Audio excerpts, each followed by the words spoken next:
Here's what's next on the Nice Guys on Business. Absolutely. Market conditions, that's always the one thing. You could have all the passion, all the ideas, all the actions, and the market can shift. It's happened to me many times in business.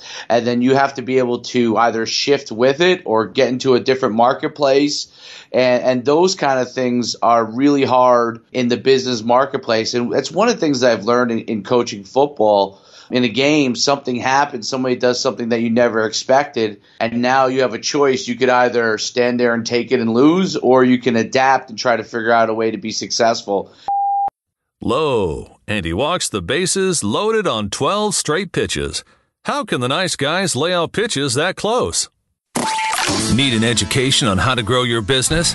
The Nice Guys are here to help. Learn about great customer service, networking, and how just being nice can help you prosper. Now, here are your hosts, Doug Sandler and Strickland Bonner. Welcome back. Welcome back. It is another week. Funkin' fans, my name is Strickland Bonner. On the other side of the mic, Mr. Doug Sandler. Doug, we've talked about this before.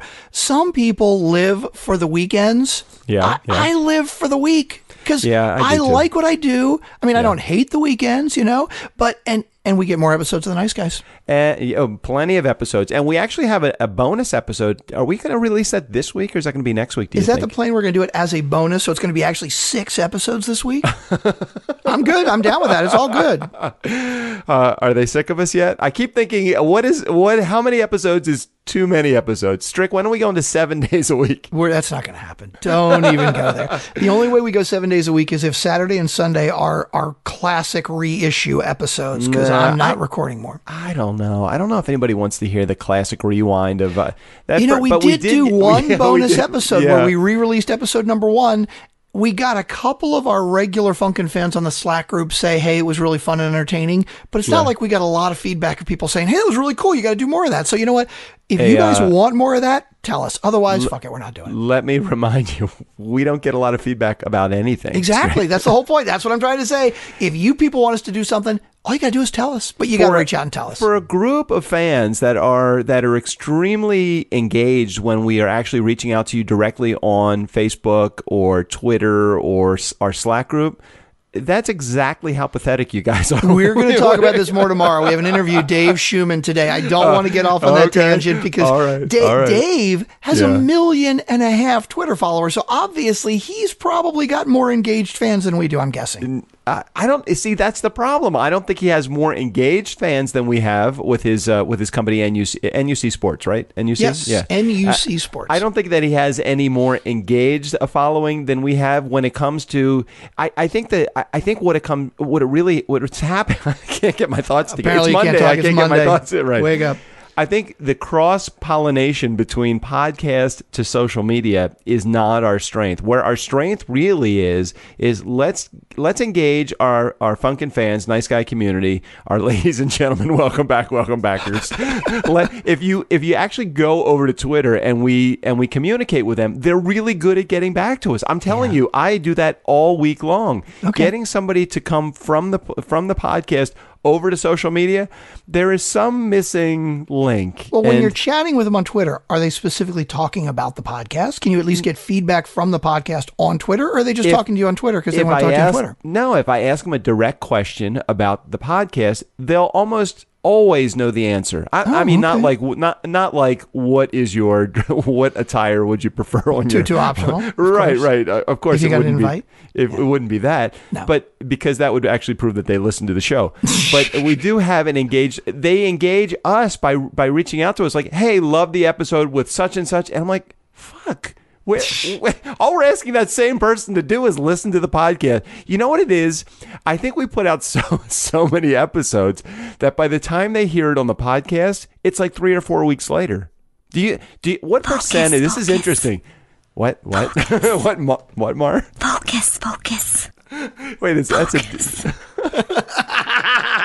Wait, is that the drop, or is that actually It's Mar? I got a new drop because here was the original drop. Come on, focus, guys, focus. And Mar pointed out that it sounds like it's a little angry, it's a little forceful, and she's not like that, right? Okay. She's like real. So I got a new one. What's the new one? Focus.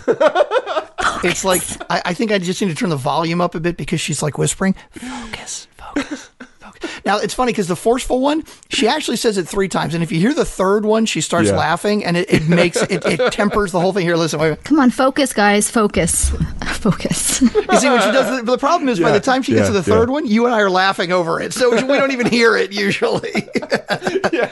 But now I have 2. When Mar's not here, she's still here. NUC Sports Camp Difference. We'll get to Dave into this. I know. We'll get to Dave. I hope he's a good guy. I've already cursed, and we're already rambling, and have barely talked about him. Dude, he works with professional athletes and aspiring professional athletes. Okay. You know that he's dealing with a locker room full of locker room talk. All right, fair enough. My question is, though, and maybe you know the answer. Maybe we can chat about this more tomorrow.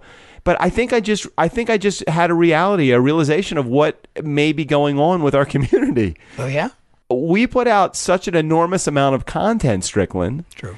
That if today we are releasing the show, when do you think on average somebody is going to be listening to that podcast? Now, the hardcore fans have kept up with us straight along, and those are the ones that are on our Slack group, and those are the ones that we get feedback from, I believe, on a regular basis. Somebody listening to an episode today... Mm-hmm.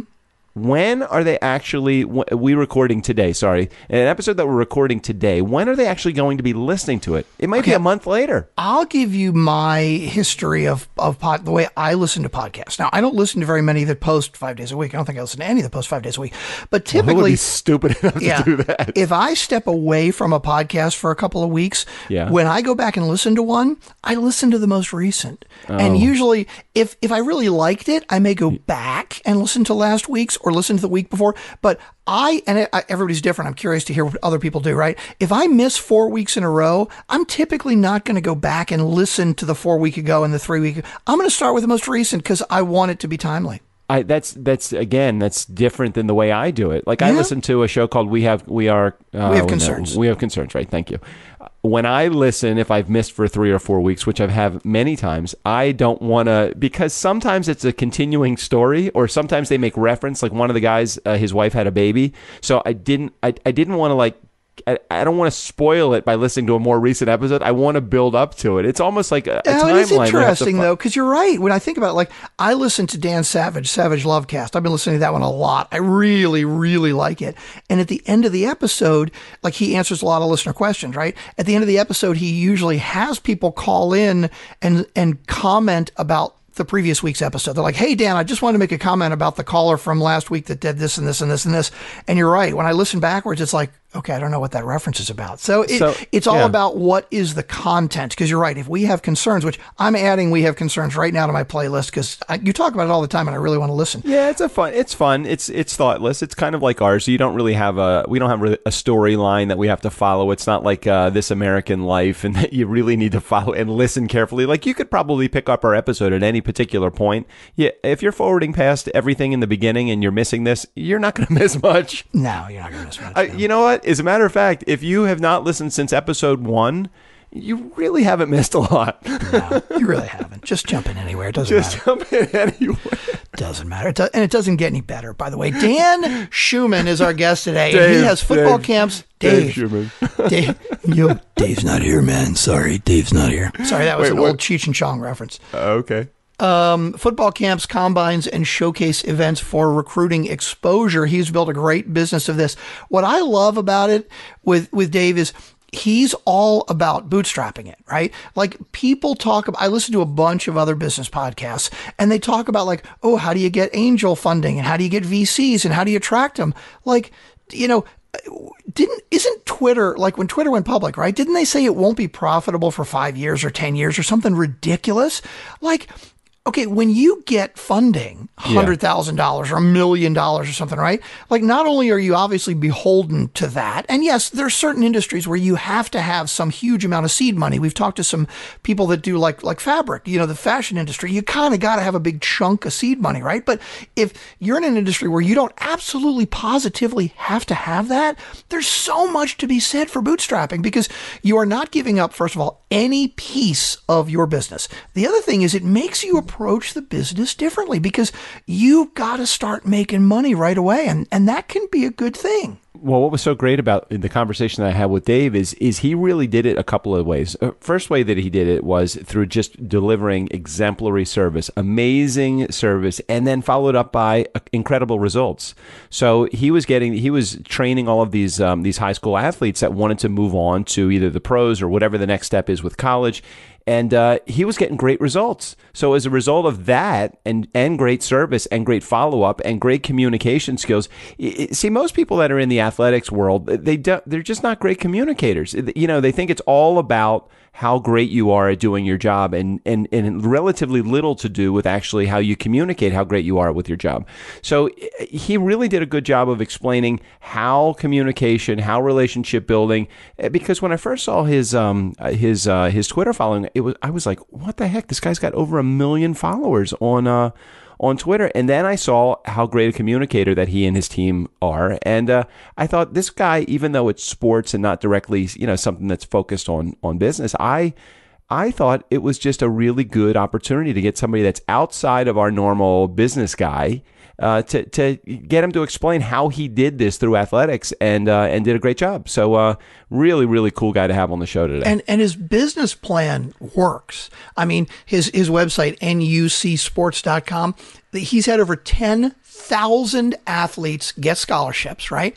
And there are currently 300 NFL players that got their start at NUC sports events. That's amazing. I mean, you don't realize how elite it is to become an NFL athlete. I mean, you think about the guys that just get like a college scholarship, and then it's an incredibly small percentage that ever make it into the NFL. 300 NFL players went through NUC sports, and that's kind of amazing. Yeah, we talk about how to get and keep staff, how to treat your staff once you have them, how to treat your clients, communication essential in order to be successful, and what it's like to bootstrap. He's got, I forget, some crazy number, like 20,000 kids that go through or athletes that go through his program on, I think, like a quarterly basis. Well, he'll explain all the demos of his group when we do the interview in just a couple of minutes, but just a very, very cool guy, down to earth guy, really extremely over the top success, and loved having a chance to interview Dave. So let's get to that interview.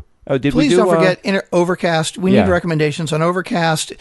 We know you're listening on Overcast. Just click on the little star recommend button. Every individual episode, we are number one in business because of you guys right now on Overcast, and we fucking love that Tim Ferriss is looking up our ass, okay? And all the other guys. I mean, the little engine that could, all right? That's us, and it's all because of you guys. We love it. Please keep up the great work. Please keep recommending us on Overcast. And just one final reminder, we have a reach goal here. I know this is Monday's show, so we're going to tell you what our goal is. In the month of June, we went over 700,000 downloads. Where, as of the time that this comes out, I think we're going to be around 710,000 downloads.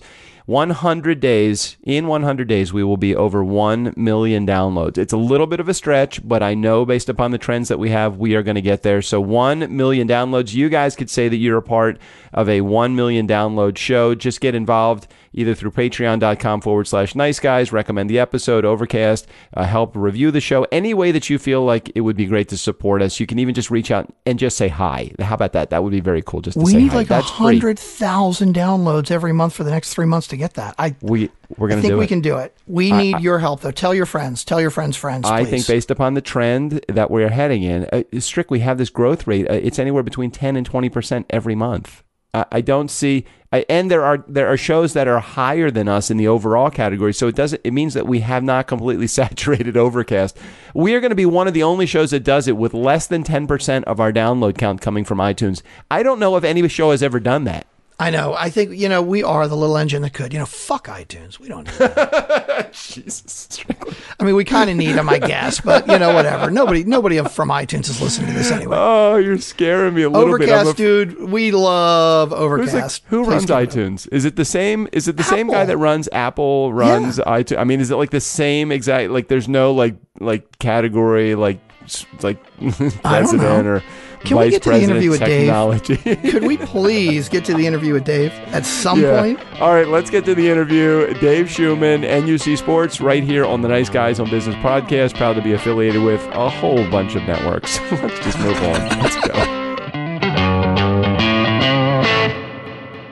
If bootstrapping successfully had a poster child, it might well possibly be David Schuman. David has he's built $1 million business, and he has probably every up and down experience that you can imagine with his company called NUC Sports. Here to share a bit of his journey today and his and all of his techniques, or a lot of his techniques. Welcome, David, to the Nice Guys on Business podcast. Nothing better than being on with you guys. You won't know this, David, but my Nice Guy community definitely knows this. I'm not much of a sports guy, but there's an exception. When I see a lot of crossover between what you've done in your sports career, in your sports world, and then turn that into a success in business, then I start to see some relatability. So can you share a little bit about what NUC is and a couple of maybe your successes and introduce yourself in the process? Yeah, NUC evolved into a company that really focuses on helping young athletes get recruited for college through different events that we run within the football space primarily. That's the nuts and bolts of it. Where we got to that point, we came from, I had owned a training facility. I had at one point had 3 different training facilities under a different name, and eventually stumbled on to NUC Sports running a football showcase for local athletes, and the light bulb went off and thought there could be something there and to really build it. But it was from my, 2 things, from my football, my passion for football. I still coach football to this day. And the second part was my desire to provide an opportunity and give something back. That two kind of matched from that area and morphed into NUC Sports. I mean, what really impressed me so much as you talk about that is really been your success record. I mean, you've trained, and just looking at some of the stats, you've trained over 30,000 athletes through your program. And I'm sure that you've seen and you've met and you've dealt with every type of personality. Is there something common that you see that makes a successful candidate, whether it be in business or in the sports world? Yeah, I mean, we see almost 20,000 athletes per year over the last 10 years. So, from a characteristic standpoint, athletically, I mean, the desire to be successful, the determination, and the ability to put action, not just have goals, but to put action to those goals is a key thing. It's been a key thing for me when I was an athlete, as a coach, and building this business from literally the ground up. I had changed careers shortly after 9/11. I was in the business tech space. And that's one of the areas that I used to help build my business. But then I actually really focused in that football area and bootstrapped and really built it from zero. I didn't really have much money. I had a loan originally for $3,000 from one of my friends from high school and started from there. It morphed into NUC Sports over the years and developed into one of the biggest programs in the country. But that determination and the ability to put action to it and identify opportunities and the ability to be flexible and kind of roll with the punches, because as an entrepreneur, your passion is important, but your ability to adapt and to roll with the punches is way more important. Oh, I couldn't agree any more with you than that. Talk about the difference, or maybe the comparison between somebody that's got raw talent versus somebody that's got acquired talent. Which one would you rather have on your team? Well, you got to have some raw talent. I mean, that's important in order. And I always say that it varies levels of success for you. So you have caps based off of that raw talent. So if someone starts out at a 7, maybe they can get to a 10. If someone starts out as a 4, maybe they can get to an 8 or 9. But you want to kind of match both. I mean, that's always the key. But someone who has talent, they may only stay at that 7. You might start out with someone that's a 5, and they can take it all the way up to that level 10. And that's optimally what you want, is someone that has some level of talent that you can then mold and really develop. And that willingness to do that willingness to just grind and put in the work is the key. I think that is the key word, that willingness to do it. I can't tell you how many times, and I own an entertainment company, and how many times I have these guys that are so freaking talented. I mean, they have this major talent, they just can't show up on time, or they have this amazing ability to win over a crowd quickly at the event. But they don't want to rehearse, and they don't want to be a team player. How important is the fact that you got to be a team player play into the overall success of somebody, do you think?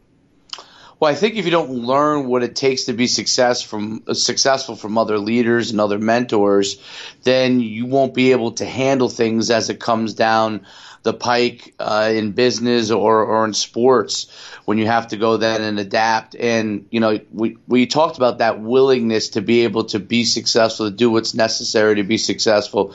That is so important. So many people I always laugh when people tell me they have this great idea, people maybe that might be on the outside, even sometimes that work for me, and they say, I have this idea, we should do this. I say, well, that idea is great, but now we've got to take marketing, sales, operations. Are you going to be the one driving that idea, or did you just come up with the idea and just throw it up against the wall? I mean, and it's funny, but as a business owner, I always laugh at the fact that someone will say, I have this great idea.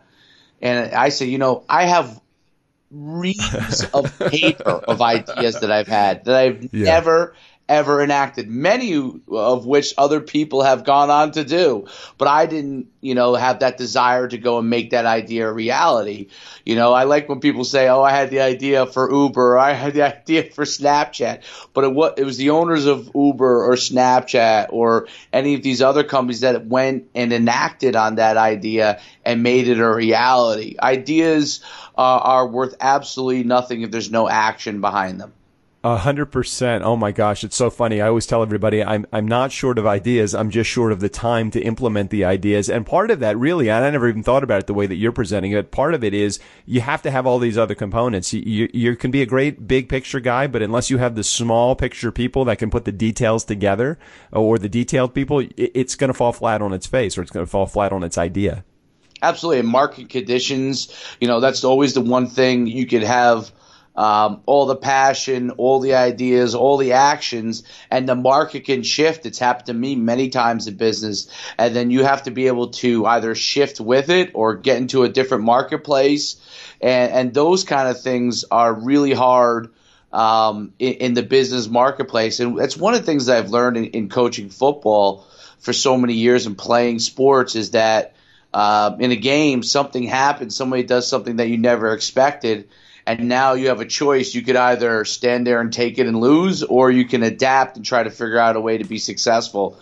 And that adaptability is so important in business. I've had, since I started my company back in 2002, I was originally training athletes out of my truck, just doing speed and quickness training, and then it evolved into a training facility, then evolved into NGC Sports.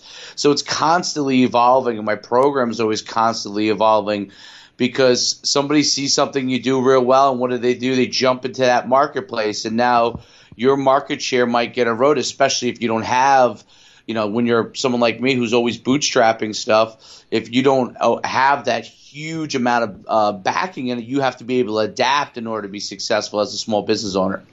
Well, and how do you compete? Because you got a company, let's say that you, and I don't know this to be a real life example, but I'm going to paint the scenario for you. You've created a great training system, you've created a great program, you've bootstrapped everything, and you have these great ideas, and you get somebody that comes through your program, and then they go to a Nike training facility, or they go to Reebok or Adidas or any of the big name, the big box, big brands. And they clobber you from a financial perspective because they can invest millions, hundreds of millions of dollars. How do you compete on an equal playing field with a company that has deep pockets when you're bootstrapping everything?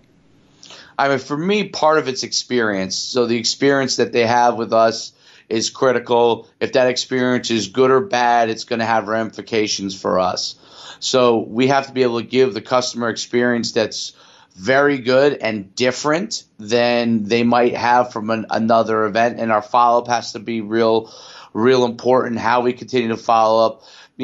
the standard things like customer service is important, but not just answering everything from a customer service standpoint, because people always think in the business, I laugh when Zappos says, we have a client service man, customer service manager. Well, they're on a mass market scale standpoint. Yeah. We have scale, but we don't have mass market scale. So our customers have to be a certain type of clientele that fit what we're looking to accomplish and what they're looking to accomplish.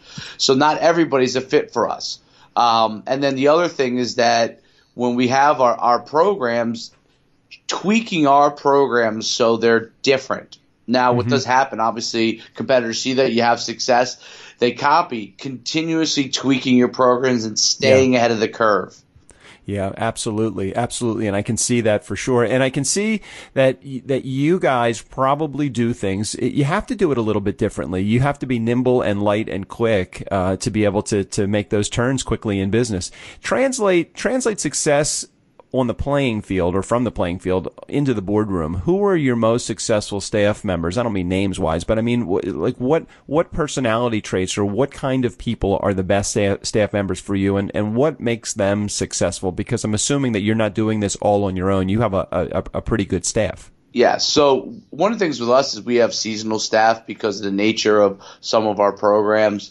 And there's two kind of key sets that I look for. One is somebody that can handle things on their own. I know it sounds crazy to say something like, because it sounds simple, but I have found that finding people that work for you that can handle things on their own is very, very hard to find. That you don't have to tell them be texting back and forth all day and minimizing your production because they can't be productive without you holding their hand. That's the number one most important quality that I look for. That self-sufficiency, somebody that you can give a task to and they figure it out. And the second thing is willing to listen, learn, and then act. That's all one thing. To listen to what you're trying to get accomplished, for them to learn about what you're trying to get done, and then to be able to act on that. Those two key things are critical. And then the third, a subset of that is any person that can bring in business is gold. It's funny. Rainmaker. You like the rainmaker, right? Yep. Guys who can bring in business and bring customers. You want to, if you can, take care of those guys to your very best ability, because the truth is, and it's taken a long time for guys to work with me. Everybody that works for you, you're investing in, and there's a cost to that. And if they don't bring in dollars, then that investment is just purely a cost. So I try to encourage people to work for me is to say, hey, we pay you to do a job for us. Well, you know what? You could pay for yourself many times over by bringing customers or referring customers to what we do. So that's real important. The other thing I found that's really interesting is that sports sets you up to handle adversity and to handle what might be thrown at you, but the workforce and the business landscape, to me, is so much more competitive on a day-to-day basis. When we get ready for a game, we're preparing for one game each week, or we might be preparing for a whole season. When you're in business, every single day you wake up, it's a new competition. Every single day. Yeah, I agree with that. And what's interesting about what you said a little bit earlier, you were talking about you have to have the ability as somebody that works in your organization to be able to be empowered to make the decisions right then and there and react and be your own guy and be your own leader. Just as importantly, and maybe I just would love to hear your comments on this, just as importantly, to have a leader or somebody within the organization in management or ownership that lets staff make decisions and lets staff fail if that means, hey, listen, yeah, it wouldn't have been the decision I made, but damn it, you made a decision. And okay, I appreciate the fact that you made a decision. Can you just talk about that for a second in terms of just a management style or an ownership style? Yes. It's critical to be able to do that. One of the things that people have worked for me, the ones who have been most successful realize that I'll give responsibility out and I'll let them run with it and make decisions. And then I'll coach them from that point forward. And if they're not able to run with it, if they're not able to take the bull by the horns, if they're not able to make decisions and make some mistakes on their own, they will be guys that eventually get worked out of the system. And it's one of those interesting things. I've had people that have come to me and said, you're not telling me what to do. I need to know what to do. If I hear that, I know that very shortly those people will not be working for me much longer. Because if they can't do things on their own, I want them to have good communication back and forth, but I need them to be able to make decisions, to figure things out, and not just rely on the owner, the founder, or some of the leaders within the organization to do everything for them.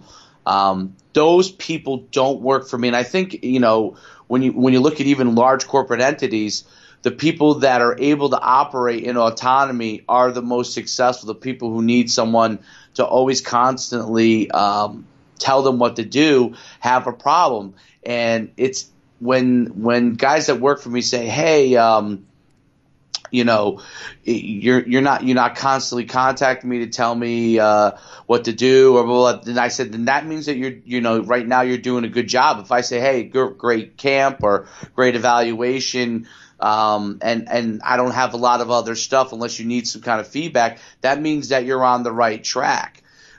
If you constantly say, "Hey, what should I do here? Or what should I do here? Or what should I do here?" then you're someone that can't make decisions, and you're not someone that can take action. And if you can't make decisions and can't take action, it's going to be very short order before you're no longer on my team.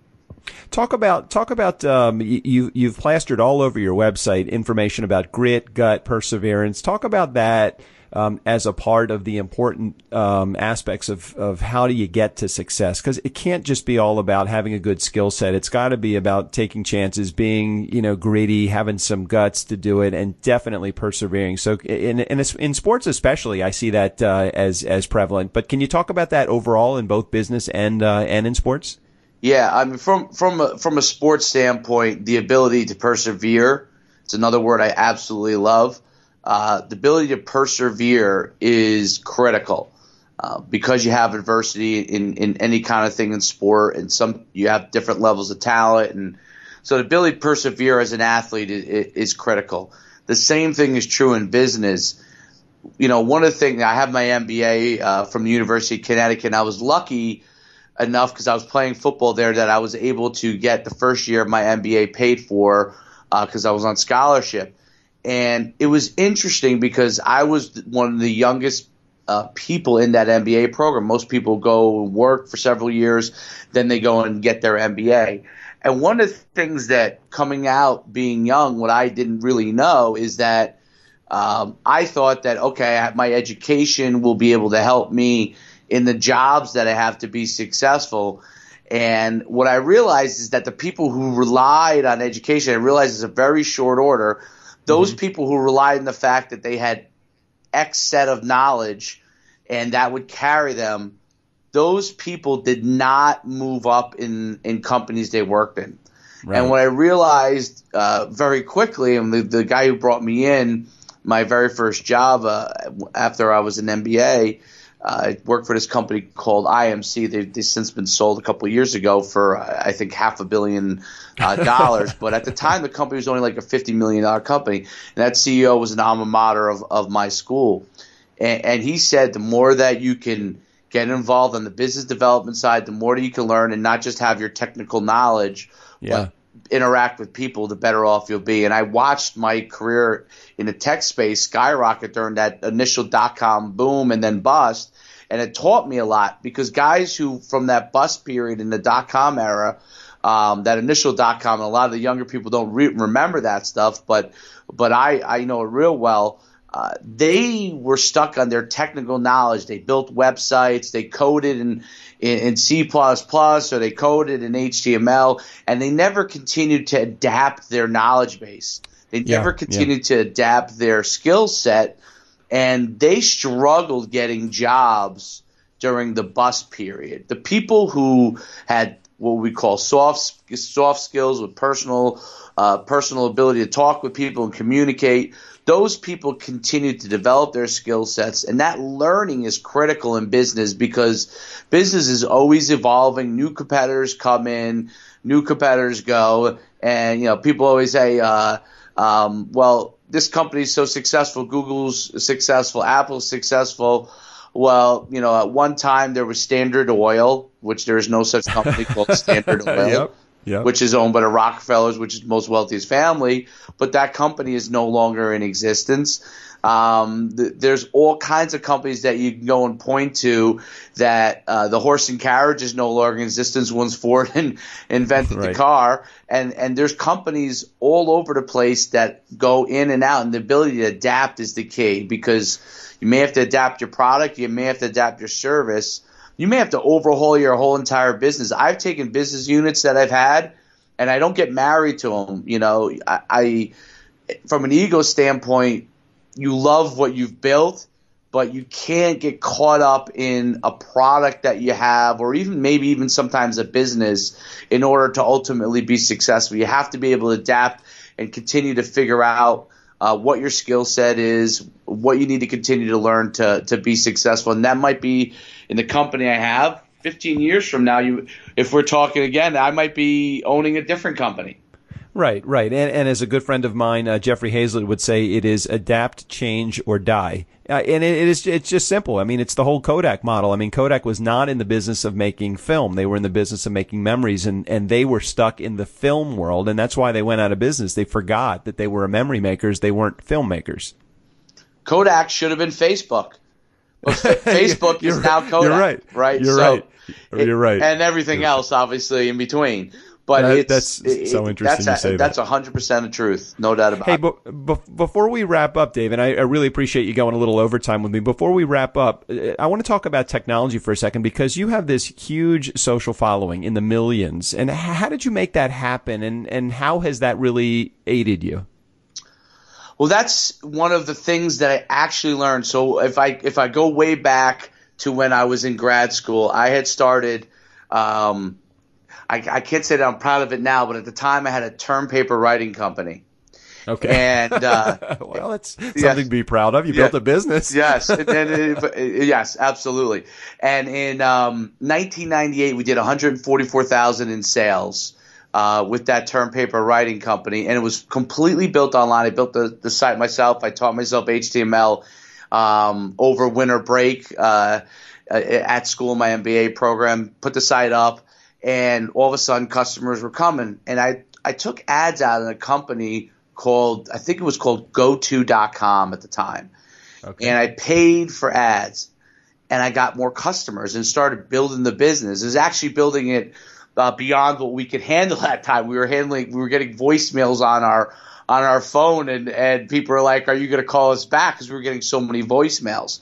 Yeah. And it's one of those things where when Google Ads came out, I learned that. And when Twitter, that was one of the ways I had built my business. And then Twitter, when it really started to take off, I was able to identify it as a really good opportunity to build that following, because I was a member of Facebook very early on in 2005 and was utilizing it. And when Twitter came out, I jumped right all on it in 2008, 2009 time period. And really tried to build my following and make my Twitter page a source of information for my customer base. Right. It grew like wildfire. It literally grew like wildfire. Now it's a lot tougher to build your following than maybe it was in back then. But I was able to kind of identify as things came around the corner. I was able to identify at those kind of opportunities, and I think that might be part of like the talent skill set, like kind of an intuition thing where I'm like, I think this is a good thing. I'm one of the people that have always said that I'm not so sure about Snapchat, because for a business owner, I still, if I'm a celebrity and I'm a Kardashian, I get it. But if I'm a business owner and I'm trying to build a brand, I think the scalability on it is very, very difficult. without investing your majority of your time there. And I don't know if that's feasible for a lot of businesses. So, well, you certainly have done it very well and successfully on Twitter. I can attest to that just in watching some of and it's an engaged community too. I know it's hard to engage 1.5 million people, but man, you're on it all the time, or maybe you have a team of people that are working it with you. In either case, you do it successfully. So well done, Dave. Thank you. Hey, so before we wrap up, I'm very curious, and I don't know if this is a part of your offering, what you have that's out there in the world as part of the services that you provide outside of the sports world. But I know I've got to have a lot of sports fanatics in our audience that would love to use the theories and the practices and the tactics that you have in business. Do you do any consulting from that perspective? I do, if it's contacted to me. I have a podcast that I do called Success for Life, which we ran all last summer into the fall, and we start in late July, early August again this year, where I do a lot of interviews and discussions about different things in business and what has actually made people successful. But yes, you could always reach me at dave@nucsports.com. And I'm glad to help anybody from a business standpoint. I'm glad to coach them, and on a one-off consulting basis. I operate a business, so I would be selecting on who I work with. But absolutely, that's awesome. That's awesome. We'll make sure that we put our all of your contact information in our show notes as well. Dave, thank you so much for being a part of the community. Thanks for reaching out to me and accepting my invitation to come on the show. Definitely valuable information and a great guest. Thanks for being here. Thank you very much. Hey, Nice Guy community, never underestimate the value of nice. Again, special thanks to Dave Schuman for being a part of the group. All of his information in the show notes about NUC and how to get a hold of him and to check out his podcast as well. Steve O'Brien, go ahead and take us out of here. For Doug, Strickland, the Nice Guys on Business podcast, I'm Steve O'Brien. Yo, bartender, Jobo needs a refill.